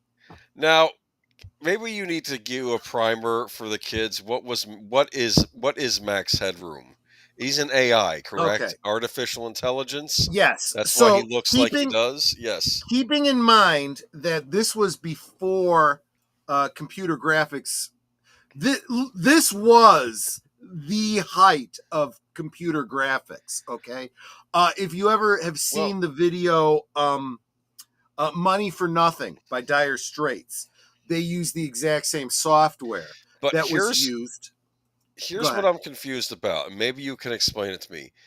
Is this CG, and maybe it is, or is this guy being made up in makeup to look like he's CG? That's what I'm confused The answer to that about. question is yes. Okay. It is both. Both. So Matt Okay. Fuhrer, the actor who played and was the voice of Yes. Max Headroom, was Matt Fuhrer, and I believe that wig was actually a latex appliance. Right. I think that was molded hair that he was wearing. He was wearing contact lenses, and then he had a grease paint makeup that made him look very monotone. And then they digitized his appearance, and then they made this animation. That whole costume is literally, and the background is all 1980s CG. Look at that scarf. Yep, that's and that's like high, like excuse me, very low poly, and they were probably really taxing their computer software with this, and their computer memory. Okay. And he had this great way, and I think he just provided the lines, and then an audio recorder, a gaffer type guy, would put in like pops and skips and repetition. Merry, like he Merry Christmas. Yes. Christmas. Like there was something wrong with his programming or whatever. So yeah. Well, it's like when you're going on the internet and something stutters on your computer. That's what I saw that as. Like, right? Did we do a good old days about Max Headroom? No, we have not. Didn't we should? Maybe we because there's a whole history behind this character that was then, and he was doing this whole a TV show. Well, before that though, he created this character with this whole social commentary element, and it gained some like underground popularity. They then he got picked up by, I want to say, Pepsi as a spokesman. That's right. I remember that. And that's how he got super popular. And then yes, he got a television series where Matt Fuhrer plays the double role of a real human, what's it called? Photojournalist. He's a photojournalist. Oh, I see. Who, while investigating something, is in an accident or something, and they're trying to save his life, and they digitize him into the computer system, and Max Headroom is born. He ends up surviving and being okay, and then they end up with Max Headroom as a computer ally for their adventures or whatever. To help them solve crimes or so. Yeah, that sort of. Yeah. And it lasted, I don't know, a season or two. Yeah. But I had no idea that this music video existed. So you sent me an article on this from the Retroist. I figure I could read from this. All right. His tie was too wide for the late 80s too. It's like what was I heard my what was it? Who is that folk singer? From the 70s.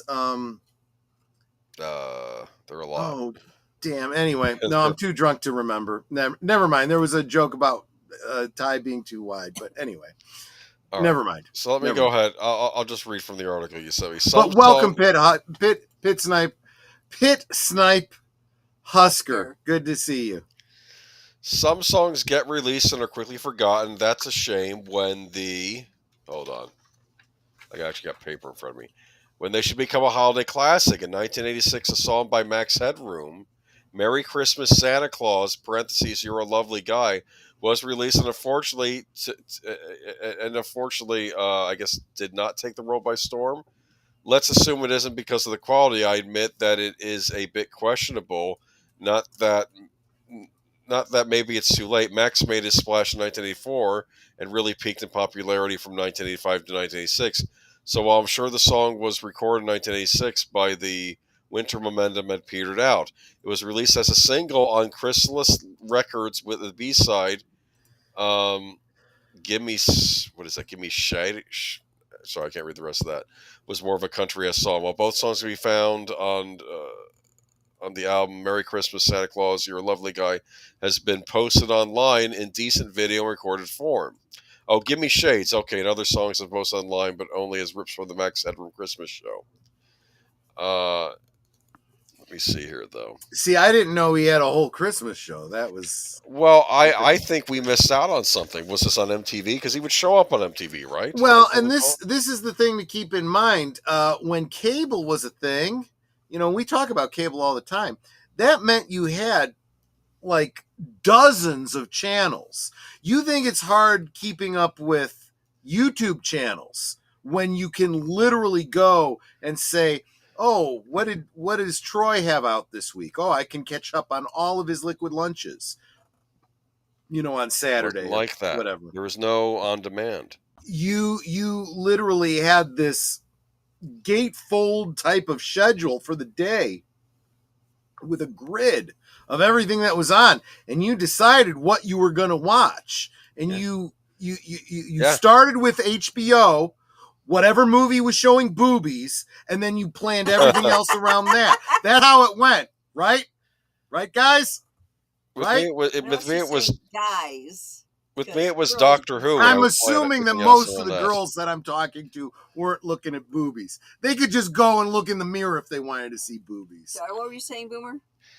I was saying I would plan around Doctor Who usually when I was younger, but it is almost a little jarring and grating, but it makes for an excellent take on holiday specials and the music. Not everyone was meant to sing a holiday classic, and Max brings that home as he plays with all the holiday special tropes. This video... Pitt came to boobies a little late. Playboy, my dad's Playboys were my first boobies. I see. Here's the thing with this song. This is all about how we always have all these songs about Christmas. It's hysterical. I love the choir. It's a full-on choir, like with and then he's English just choir boys. A I'm monitor sitting at a grand piano, like he's playing it. Yes, it is. Yeah. It is a ridiculous video. I have no idea what This is like one of these things. Like you look at it now and like, so what were they thinking? Because it was the '80s. That's what they were thinking. It almost sounds like a sincere song, but then it has moments that are not sincere. Like, you're a really lovely guy. I'm really fat, yes, but a lovely guy, lovely guy. And I guess the idea is, poor Santa Claus. No one ever tells him Merry Christmas. He does all this stuff for us, but we never even take out 2 seconds to say Merry Christmas back to him. Yeah. And that's what the song's about. Like, we're not nice to him, but it's ridiculous. Well, and that was part of the shtick behind Max Headroom. It was like he was an artificial intelligence. He didn't really understand. I figured something out. This is almost like a precursor to what we have today, where it's like if you ask an AI, come up with a Christmas song, and he comes with a Christmas song, and it doesn't quite work. Like he's talking about the wise men and Jesus in the manger, and then he says the little baby Jesus looks up at his mommy and says, Merry Christmas, Santa Claus. And I'm thinking, this is like centuries apart. if you're Yes, thinking you're Saint absolutely Nicholas. right. So This Jesus, was very prescient. This was the kind of the whole point of Max Headroom. yes.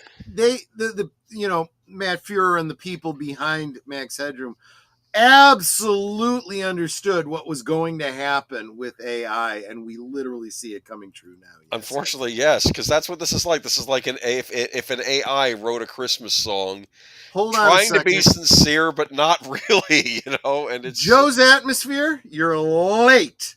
You need to rewind to the beginning and watch from the beginning because man, you missed for out you some great specifically, videos. we mentioned that one at the top of the show specifically for you, Joe. You're late. So go back and watch on double speed. Anyway, oddly enough, I think I first saw this video on the Beavis and Butthead Christmas special back in Why the does that not 90s. surprise me? And because, on Beavis and Butthead, you would have the cartoon, but then they would do these little interludes between the cartoons where they would watch old music videos. And they were watching it, and they're like, and they were like, I think they thought it was cool, but then like there's a scene in the song where Max goes, which reminds me of someone you all know, and he's winking at the audience, and I'm not sure if he's referring to himself or somebody else, and then suddenly Beavis and Butthead just start laughing like it was pervy or something what he just said there. It just depends on how you read it. Yeah. Anyway, I think I've spent too much time on this song. No, that's perfectly fine. But look at that! Look at that! That is just classic. Oh, that looks friggin' elegant. That spread on the grand piano there. Yeah, and like I said, he's got a full-on choir. Like I'm telling you, they are English choir boys in the background that just manifested out of nowhere, and they all start singing with him "Merry Christmas, Santa Claus." I don't understand what they were thinking. In fairness, this wasn't a completely out of the blue kind of concept, because if you've ever looked at Japanese Christmas accoutrement. Oh, really? They don't quite necessarily have the same concept of Christmas we do. They don't quite get it, yes. I have seen Christmas cards of Santa Claus on a cross. I kid you not. Oh, no. See, that's the thing. You're conflating the two things. Yes. No. And that's... Oh, dude, and those cards are probably given with a bucket of chicken, too. There's a wonderful... KFC is huge there. Yeah, it is. No, it was Animal House. The first. Oh, those are uncomfortable boobs for me now. Because the sister of the actress, in that scene, is a friend of ours now. We met her through the Twin Peaks group, and that's awkward. And then she sent me a link to a PDF of the Playboy that her sister was in, and I'm like, why did you do this? This is so wrong. And she laughed. Dad rented a VCR to keep us entertained as we went out for New Year's Eve. Animal House and Christine is what we rented. Oh, that's a good double feature. That is awesome. That is awesome. Oh, Christine. I hated the bullies. I like seeing them get killed by the evil car. I mean, there was that kind of took the edge off of some of those scary movies. When people got what they deserved, you're like, kill those bastards. We needed a scene with Samuel L. Jackson in that movie. I guess he wasn't acting yet. And they should have said, well, what's wrong with this car? And he says, it's an evil effing car. That's what he would have said. Evil effing car. That's what he would have said. And it's like, but it doesn't make any sense. It's like that movie, The Car. And I argued that in The Car, it doesn't make any sense why the car is evil and killing people. And in Christine, admittedly, you could argue it doesn't make any sense, but it's done better because John Carpenter directed it. So I'm like, I'm not questioning it as much in Christine as I am in The Car for whatever reason. I'm going off on a tangent here, though. Anyway, Max Headroom, 80s classic. And unfortunately, probably a sad predictor of where we are now, actually. So very true. Very true. All right, over.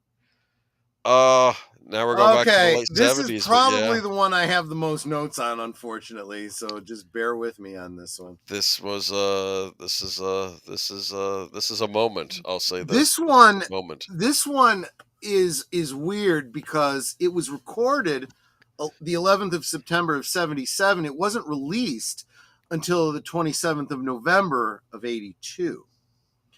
Peace on Earth / Little Drummer Boy is a Christmas song performed by David Bowie and Bing Crosby. Recorded on the 11th of September 1917 at ATV L Street Studios near London for Crosby's television special, Bing Crosby's Merry Old Christmas. The song featured Crosby singing the 1941 standard, The Little Drummer Boy, while Bowie sings the counterpoint tune, Peace on Earth, written by the special's musical supervisors Ian Fraser and Larry Grossman, and scriptwriter Buzz Cohen, specifically for the collaboration. We'll get to the story on that in just a moment. The duet was one of Crosby's final recordings before his death in October of 1977. Following the special's broadcast during the 1977 holiday season, Peace on Earth / Little Drummer Boy became unavailable for many years, and it eventually released as a single by RCA Records in November of 1982, and was a commercial success, peaking at number 3 on the UK singles charts. It was Crosby's final popular hit. It became one of the best-selling singles for Bowie's career, with total estimated sales over 400,000 in the UK alone. The song has since become a Christmas classic in the United States, Canada, and the United Kingdom, and has been referred to by the Washington Post as one of the most successful duets in Christmas music history. Bowie agreed to perform on the special, due to excuse me, can't even read my own notes. Sorry. Bowie's agreement to perform on the special was to record a duet with Crosby. Crosby's daughter, Mary, recalled that Bowie and his then wife, Angie, both arrived in very, very Bowie fashion to the studio wearing full matching makeup and bright red hair. Crosby's son, Nathaniel, further stated, "It almost didn't happen. I think the producers told him to take the lipstick off and take the earring out. It was just incredible to see the contrast." The special's musical supervisors, Ian Fraser and Larry Grossman, originally intended the duo to record a straightforward rendition of Little Drummer Boy. However, Bowie balked at singing Little Drummer Boy. "I hate this song. Is there something else I could sing?" Fraser recalled Bowie telling him. Scriptwriter Buzz Cohen further stated that Bowie felt Little Drummer Boy wasn't a good showcase for his voice. Startled, Fraser, Grossman, and Cohen found a piano in the studio basement and wrote Peace on Earth as a counterpoint to Little Drummer Boy in just over an hour. Regarding the experience, Cohen said, "It all happened rather rapidly. I would say within an hour, we had it written and were able to present it again." Crosby performed Little Drummer Boy while Bowie sang Peace on Earth, which they reportedly performed after less than an hour of rehearsal. Cohen added that Bing loved the challenge of the arrangement, stating he was able to transform himself without losing any of his Crosbyism. Before the duet, Bowie and Crosby act out a dialogue skit described by Annie Zelensky of Ultimate Classic Rock as hilariously forced-looking, and by author Peter Doggett as excruciatingly staged. It's true. I can't deny that. In the skit, Crosby is an American visitor to a British historic home, and Bowie, who lives down the road, drops by to use the owner's piano. Bowie recognizes Crosby, asking, "You're that guy who sings, right?" The pair discuss, the pair discuss the holidays and holiday traditions, and then proceed to musical subjects, with Bowie remarking that he likes old timers such as John Lennon and Harry Nilsson. Oh, he says, yeah, right. You Yeah. go back that far, huh? And Oh, you that's go right. back He that says, far, huh? uh, Bowie even quips, "We sing the same songs. I even have a go at White Christmas." They then sort through the sheet music on the piano, which Bowie had ostensibly come over to play, and picks out Little Drummer Boy, describing it as my son's favorite. Doggett remarks that the duet is performed very much in Crosby style rather than in Bowie's. Bowie's appearance has been described as a surreal event undertaken at a time when he was actively trying to normalize his career. In 1978, Bowie said of Crosby, "He was fantastic. That old man knew everything about everything. He even knew rock and roll backwards, even if he didn't know the music. I'm glad I met him." However, in 1999, he changed his opinion, stating he was not there at all, and describes Crosby as looking like an old orange sitting on a stool. He found the experience to be bizarre, and stated to having appeared on the show primarily because I just knew my mother liked him. Cohen was not certain if Crosby knew who Bowie was, but Fraser claimed, "I'm pretty sure he did. Bing was no idiot. If he didn't, the kids sure did." A few days after the taping, Crosby said of Bowie, "Clean-cut kid and real fine asset to the show. He sings well, has a great voice, and reads lines well."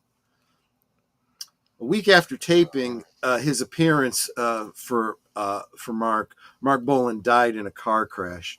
A month after recording Peace on Earth, Little Drummer Boy, Crosby died of a heart attack on the 14th of October. Bowie later commented on the coincidence, stating, "I was getting seriously worried about whether I should appear on TV because everyone I was going on with was kicking it the following week." In the United States and Canada, Peace on Earth, Little Drummer Boy became a staple on radio stations during the Christmas season.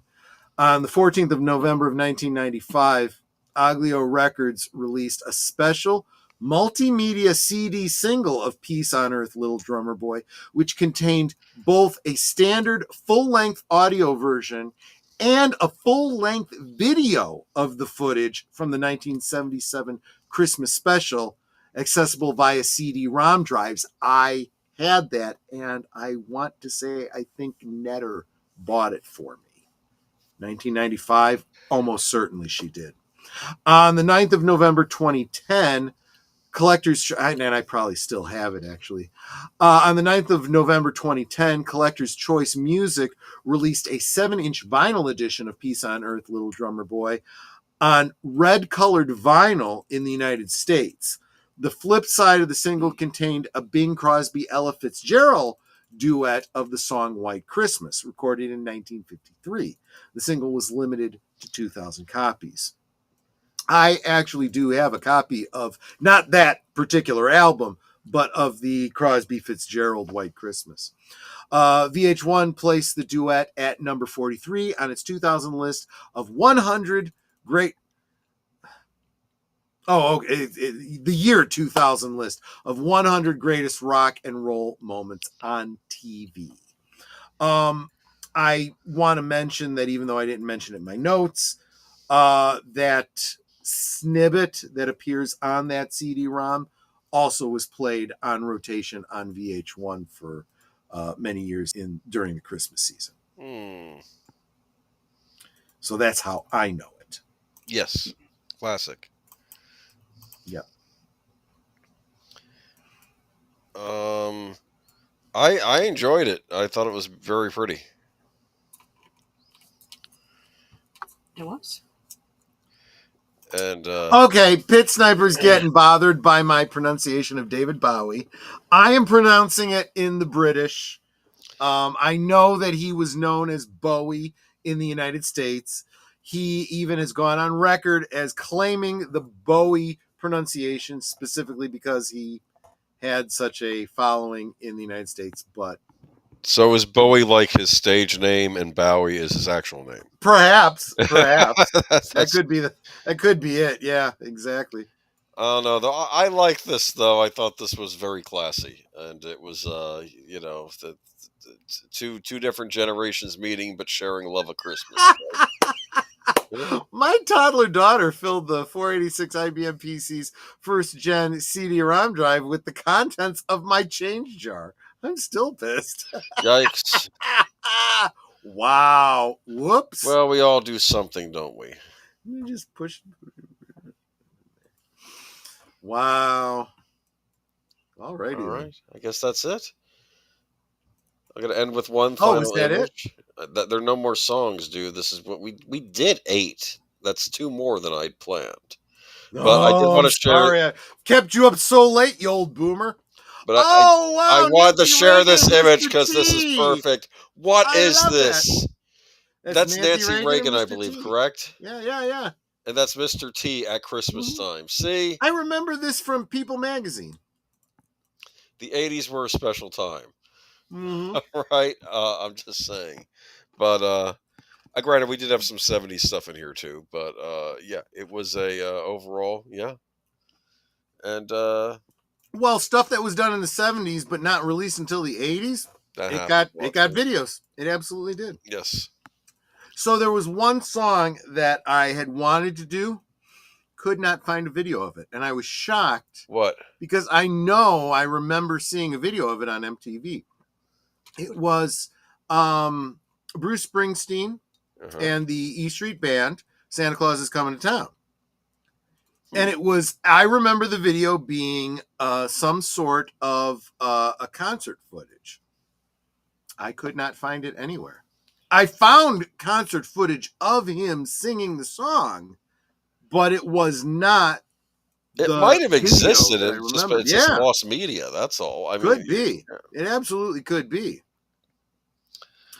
Hey, DJ Play Nice. Good to see you, my friend. Awesome to see you. That's right. That's right. This was one of those things I had forgotten. David Bowie's real name was David Robert Jones. He changed it to be David Bowie because 1965 to avoid confusing with Davy Jones of the Monkees, who, if I remember correctly, didn't he change his name because his name was already taken by some famous person too. This is the joke in the Spinal Tap movie where they says we were the originals, and then there was another band called the Originals. So then we changed our name to the new. We were thinking about changing the name to the New Originals, but then the Originals we changed our name to the New Originals, and then the other band got rid of the name the Originals and went back to something else. We thought we could just go back to regular Originals, but they said, "What's the point?" And then they changed their name again. Do you understand? It was one of those things. Yeah. Very common. Just so bad. Anyway, it's just Yeah. But yeah, Christmas There you time. go. So these and why are we talking specifically? These are not necessarily our favorite Christmas songs. That could be a whole other Another stream. In But- fact, I believe Yeah. Spinal Tap had a Christmas song. I can only imagine what. I think it was called, hold on, Christmas with the Devil. Yes, that was Oh their my other God. song. Seems like the kind of song they would do. What's the most tasteless thing you can think of? That's what you think of. Yes. All right, but that's it. No, but so the thing about these videos is that these were as pervasive as the songs were. You got to remember that when you go out in the car, you'd be listening to the radio, but when you're in the home, you were watching TV. And if you wanted to listen to music, you put on MTV, you put on VH1, and this is how you would receive some of these. And sometimes you would start to love the song because you loved the video, and Yes. vice versa. Sometimes you would get a whole other dimension to a song that you love from the radio because of the video that you watch. I kind of mentioned that with like Time After Time by Cyndi Lauper, or even Girls Want to Have Fun. Oh my gosh. 2 other songs, The Cars, You Might Think, and Drive. Those 2 seem to be thematically linked when you watch the 2 videos, specifically because Paulina Porizkova being in both videos, one being the the silly, fun, we're in love song, and then the other one being the kind of sad we're breaking up song, you know? And you get all of that from the video. You don't necessarily link those two songs together. You do when you see the videos. So there was a kind of magic that went with music videos. Like I said, you could watch the video for Rocking Around the Christmas Tree, Hall & Oates, and laugh your ass off. But, you know, the song on its own is just them singing Rocking Around the Christmas Tree, right? But the video is a whole other level of production. So the song Girls Just Want to Have Fun was originally written. Yes, it was originally, it is a very different song by the originator, because a male voice singing that song is very different from a girl voice singing that song. It takes on a whole different aspect. Yes. This is also why you don't just swap genders randomly. It can change all kinds of things. But yeah, there you go. All right. But that honestly, I love the Little Drummer Boy, Peace on Earth. Well, of course, I'm a huge David Bowie fan. I'm a huge Bing Crosby fan. But that video, and yes, the skit that they do at the beginning is really cheesy, but I think it is so sweet. It really is sweet. It's something you expect to see in that time, you know. Yeah, There's the younger guy and the older, you know. It's like, oh yeah, I like you know, Elton John. You know, it's like that's. I'm a chick now. I'm offended. Well, damn shame. I'm not going to tell you how you can, how you should. I think people identify. I think people liked being offended. That's why they were offended all the time. It's ridiculous. All right. But anyway. I guess this was sort of like an extended good old days right here, huh? This is Some of these Friday nights kind of are. The whole idea behind Last Call, kind of like Liquid Lunch, just a bunch of friends getting together at a pub. What do you want to talk about tonight? This is what we're going to talk about tonight. And you get a couple of old farts sitting around and drinking and talking. We're going to do a little bit of reminiscing. So I'm not saying it's a bad thing. What is, or may be considered a bad thing, depending on your perspective, is, let me go big here. Are my lips all red from the port?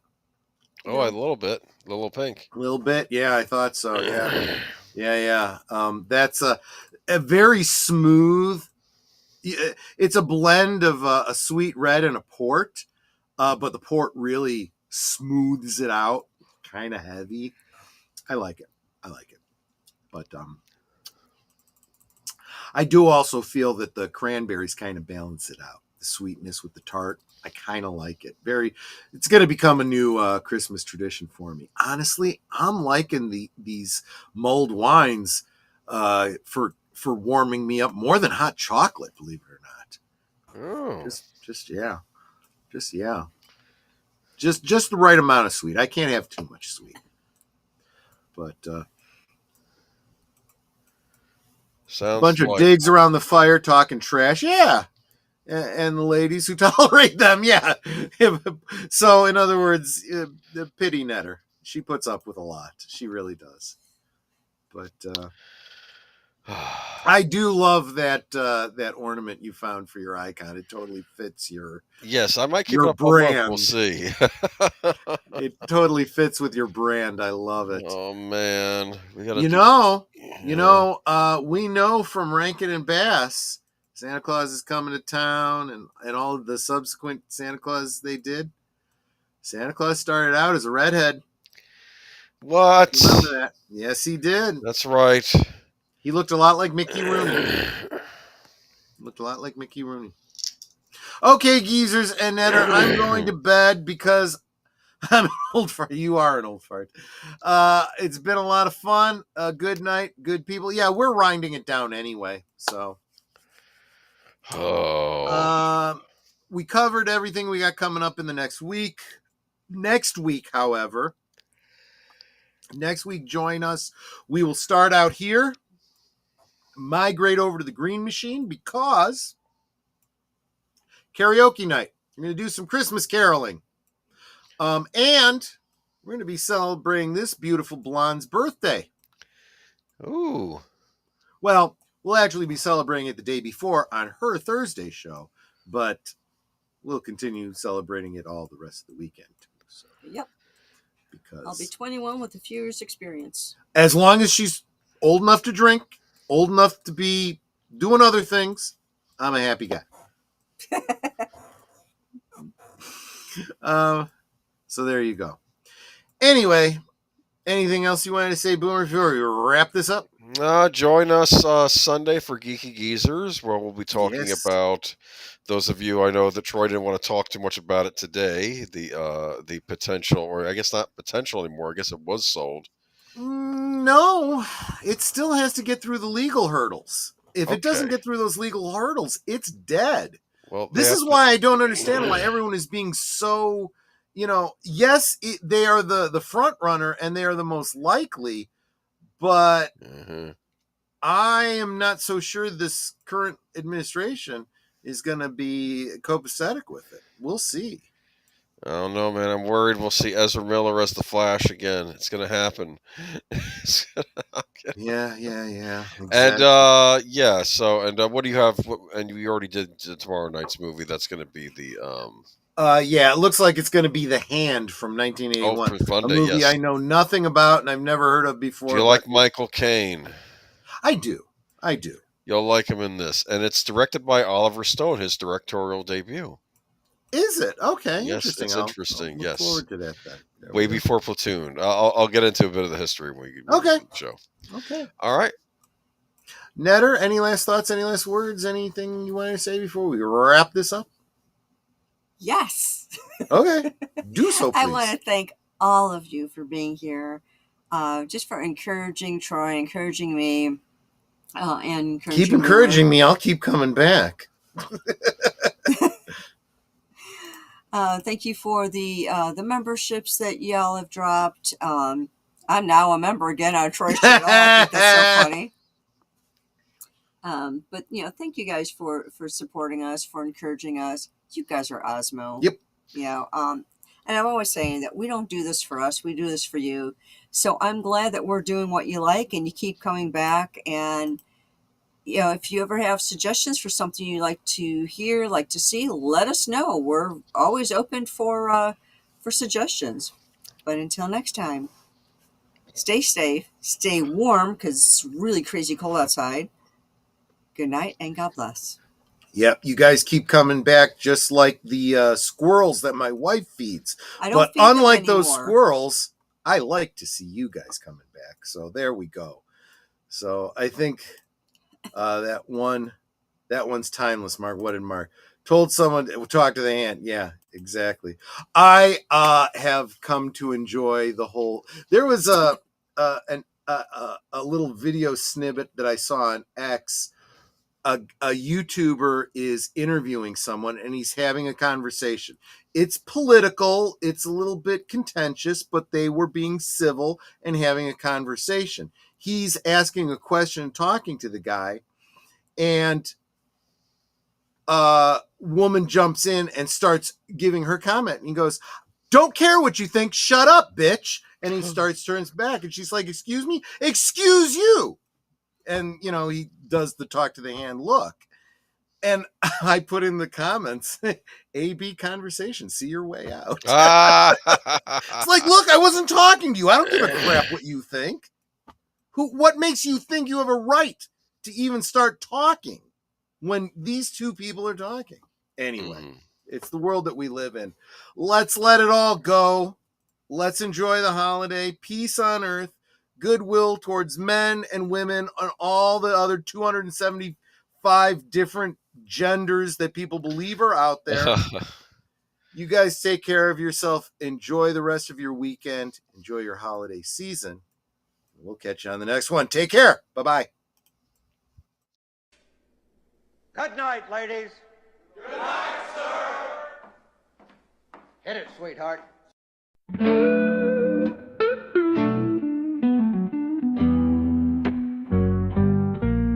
The neon lights are fading, closing time is near. Whispers in the corners, secrets shared sincere. The bartender's polishing the final glass. Time slips away like moving through the grass.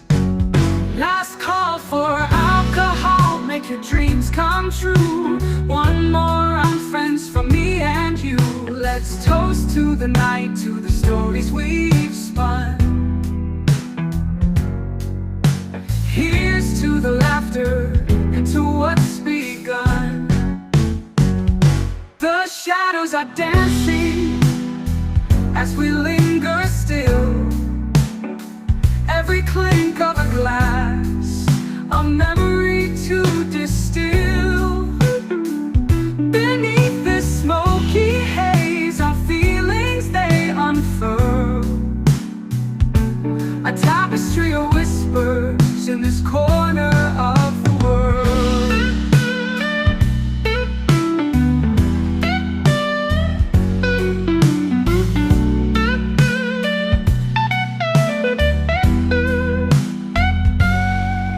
The jukebox serenades us with a final tune, crooning to the lonely and the lovers under the moon. With every soft note, the end draws ever near. But in this fleeting moment, there's nothing to fear. Last call for alcohol, make your dreams come true. One